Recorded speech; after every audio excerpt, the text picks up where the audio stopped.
Po, nakausap ko pa po yung asawa ko ng umaga po, 6:50 AM. Tapos po, sabi po niya sa akin, uuwi nga daw po siya. Sabi ko, o sige, sabi ko, kung uuwi ka, sabihan mo ako kapag nakasakay ka na sa bangka. Tumawag po sila sa akin ng 4 na ng hapon. Binalita po nila na nahulog daw po yung asawa ko sa bangka. Tapos sabi po nila sa akin, nagpapalit siya ng life vest. Hindi po ganon yung kwento nila sa akin. Ikaw na siya lang nahulog. Yes Yung po, mga siya ibang lang po. sakay, wala. Hindi po, dalawa lang po sila na Lahat ilan sila? 9 po. 9. 7 po yung crew. Crew, tapos dalawang nakisakay. Opo, siya po at saka po yung kapitan ng Dilam. Siya lang bukod tangi ang nahulog Opo, daw. siya lang daw po. Sabi ni Kapitan, tinanggal niya yung life jacket kasi nagsuot siya ng kaputi. Kasi lumipat daw siya dito banda sa may gilid ng pilot house. Hinanap namin mahigit 1 oras yan. Hanggang ngayon po ay patuloy po kami nagkakandak po ng ng search and rescue operation po. Nagkakandak din kami ng mga coastal patrols, then coordination with other government agencies and other uniformed services. Okay. We have a close coordination din po sa ating Municipal Disaster Risk Reduction Management Office po, sir. Kung anong gusto niyong mangyari, kami po ay susunod sa inyong desisyon. At kung ano po maitulong namin, ako po ay personal magbibigay ng tulong. Ano po?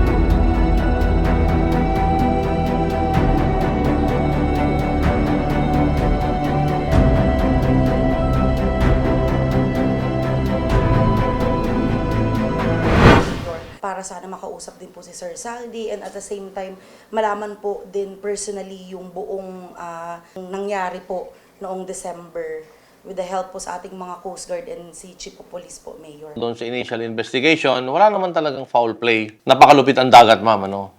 And it happened so many times already, no? Ang dami na pong nag-perish, naglaho, nawala.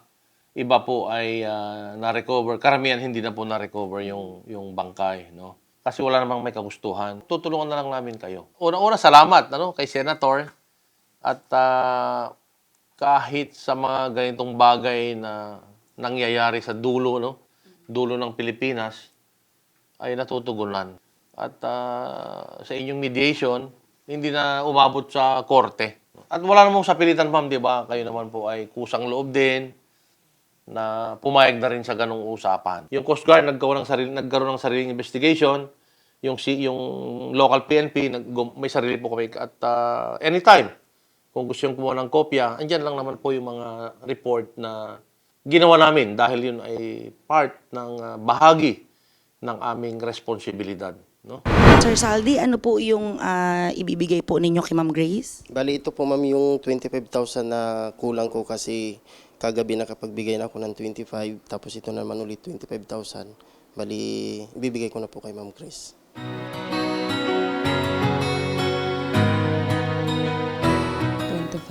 Sige po, ano po yung masasabi po ninyo kay Sir Saldi at kay Mayor po na pumagitna po sa atin ngayon? Kay Mayor po, maraming salamat po.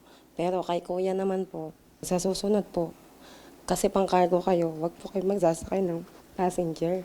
Kasi, syempre, masakit din yun pag tulad yun, nawalan. Masakit din po. Lalo na ako, may maliit pa ako. Pero di naman ako galit sa'yo, Kuya. Maraming salamat po, ma'am, sa pag-uunawa po, na alam ko naman po kung ano yung nararamdaman niyo. Ano po yung natutunan po ninyo sa pangyayaring pong ito? Kung sakali po magbiyahe kami tapos nakakargo kami, kahit na may sakit yung tao, hindi namin pala dapat isakay. Or makikinig po kayo sa mga ating otoridad kasi sila po, kaya po sila inatasan ng gobyerno, ay sila po yung magpa-facilitate ba kung safe yung lugar, kung hindi, para naman din po yun sa inyong kaligtasan. Opo, ma'am. Mag-atubili at paano makatulong din kami sa inyo, ano? So, tanggapin niyo sana ito, no? Konting tulong lang, ano? Makakatulong din sa mga yung gastos yung papunta rito. No?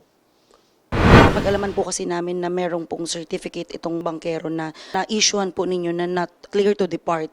Paano po nangyari na nakaalis po sila or nakatawid po sila ng island?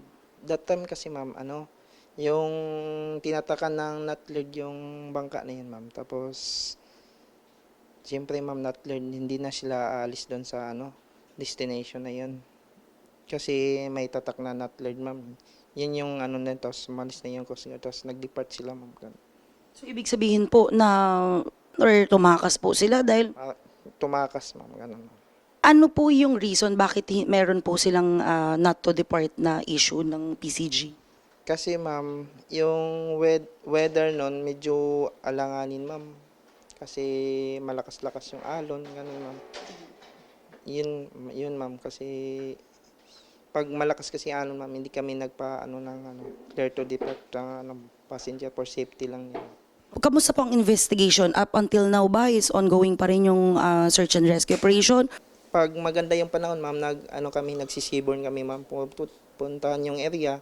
At saka yung kung masama namang panahon, dito lang siya sa shore ma'am. Araw at gabi ma'am. Yun ma'am. Nung nalaman niyo po yung na merong ganong incident na may nalaglag doon sa area po ng ano po yung naging action taken po ng PCG?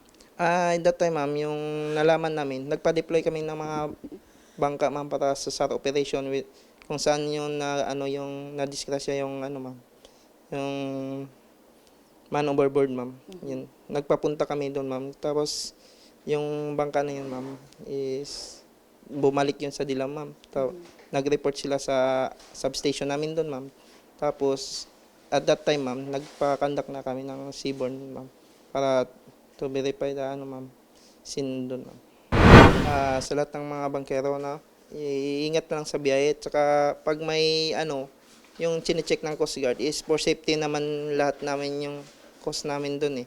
Hindi naman sa pag-istrikto na bawal kayong maglayag. Yun kasi yung namin, yung 5 core function is safety sa mga bangka. Yan lang ma'am. Kamusta po yung naging investigation po ninyo doon sa pagkawala po nung isang passenger po na si Macario Palimar? Nung time na na-receive namin yung tawag sa barangay captain ng Dilam, agad-agad kaming nakipag-coordinate dyan sa Philippine Coast Guard at nagpa-radio message din ako sa mga coastal town dyan sa may Apari, Bogay, Santa Teresita, Santa Ana na kung sakaling meron silang makita na naanod o kaya napadpad sa kanilang area at yun ang ginawa natin bilang unang-unang aksyon at nakipag-coordinate din ako sa ating local chief executive at kagyat naman na pinahiram sa amin yung speedboat ng LGU at the following day pumunta na rin kami para tulungan itong counterpart natin na Coast Guard para sa search and rescue, ma'am. Masasabi po ba na may foul play doon sa pagkawala po nung victim po natin, Captain? Base doon sa kinalabasan ng investigation at sa pagtanong namin sa mga kasamahan nung nahulog, si Macario, ay masasabi ko na ang result is wala namang foul play. Purely accident yun. At that time kasi ma'am, panahon ng amihan. Kaya ang dagat napakalakas, yung alon, yung current, nandiyan na lahat. So, yun ma'am.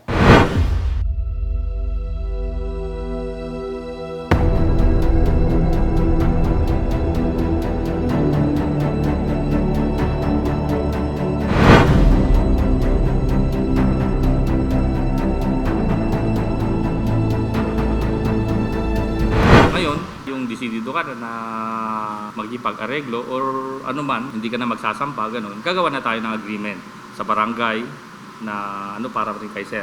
Para magpirmahan kayo.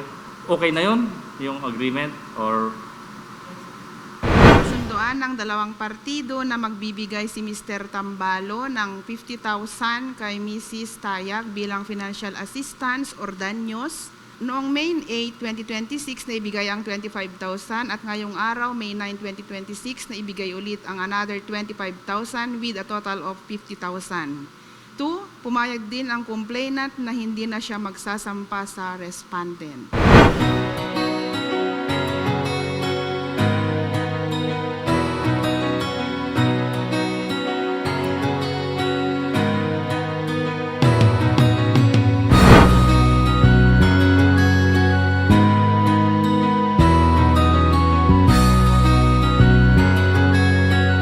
Bakit nagdesisyon po kayo na hindi na magsampa ng demanda? Napagdesisyon ko naman po na hindi na po magsasampa ng demanda kay Kuya Saldi. Hindi po dahil napipilitan lang ako. Naawa din po kasi ako sa kanya. Kasi nararamdaman ko din naman po na hindi po niya ginusto yung nangyari. So ano po yung offer po ni Saldi sa inyo, ma'am? Inoperan po niya ako ng 25K. Tapos po, sinabi ko po sa kanya kung pwede pong dagdagan niya kasi kahit para sa anak ko lang po. Tinulungan po siya ni Mayor. So, bali 50K po ang naitulong niya sa akin. Napatawad mo na po ba si Saldi? Hindi naman po kasi ako mapagtanim ng sama ng loob. Kaya kung ang Diyos nga nagpapatawad, ako pa kaya na tao lang. Sa nakita ko pong effort niya, yung mula umpisa po, na pumunta po ako, nakita ko po siya na sincere siya sa akin. Hanggang ngayon po. Naramdaman ko na hindi niya po ginusto yung nangyari. Kaya yun po, pinapatawad ko na po siya. Ano po yung mamimiss po ninyo, ma'am, dun kay Maki? Yung araw-araw, ma'am, pag andun siya, ma'am, yung alagaan niya po yung mga bata, ma'am. Tapos yung magluluto po siya. Siya po yung maglalaba. Kahit pagod na po siya, alagaan niya pa rin yung mga bata. Ibibili na kung ano-ano. Yung pong panganay ko, tinanong po ng teacher niya sa kanya kung bakit ka malungkot. Tapos sabi niya, wala na po kasi yung daddy ko, ma'am. Wala na po akong daddy, sabi niya. Siyempre, ma'am, masakit-sakit. Kinukwento na teacher sa akin. Bunso naman, ma'am. Yung daddy daw niya, ma'am, nasa ilog daw po, humingi ng tulong. Yun po yung una niya sinabi sa akin. Tapos nung tinanong ko po siya, anong gusto mong sa birthday mo? Regalo. Si daddy, mami, yun daw po ang gusto niyang gift. Siyempre, ma'am, ang sakit, ma'am. Kasi para akong dinuduro kasi alam ko hindi na siya babalik. Ma'am, ito yung lugar kung saan po sumakay si Maki ng bangka. Yes po. Ito yung lugar kung saan siya nawala nung December. Kung naririnig po niya kayo, ano po yung gusto niyo pong sabihin sa kanya? Kung naririnig mo man ako, alam ko, masaya ka na dyan kasi hindi wala nang pagod. Sana, wag mo na kaming isipin. Kaya ko nangalagaan yung mga bata. Hindi man dapat yung araw na yon. Pero wala eh. Baka Diyos din na may gusto na rin na magpahinga ka na.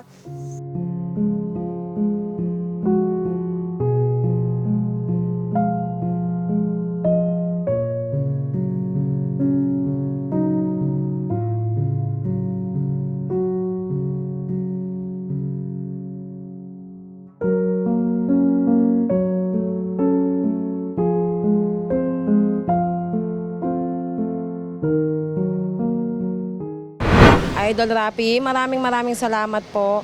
Tinatanggap ko na po yung pag-iimbestiga doon. Maluwag na rin po sa damdamin ko. Nang dahil sa inyo po, nalaman ko po yung katotohanan. Maraming salamat po. Sana po marami pa po kayong matulungan na gaya ko.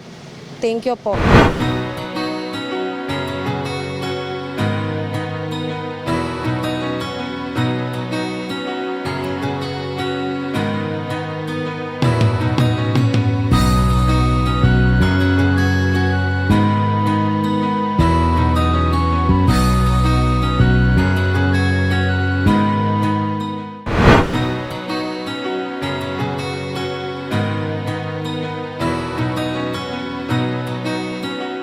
Binabalik po ulit ako ni Idol Rafi po para ipaabot po ang tulong po niyang pinansyal po sa inyo po mag-iina. Tanggapin niyo po itong 10,000 pesos po para po makatulong po sa inyo sa pang-araw-araw po ninyo. 1, 2, 3, 4, 5, 6, 7, 8, 9, 10. Idol Rapi, maraming salamat po. natanggap ko na po yung tulong na binigay nyo. Sana po marami pa po kayong matulungan na katulad ko. Maraming salamat po.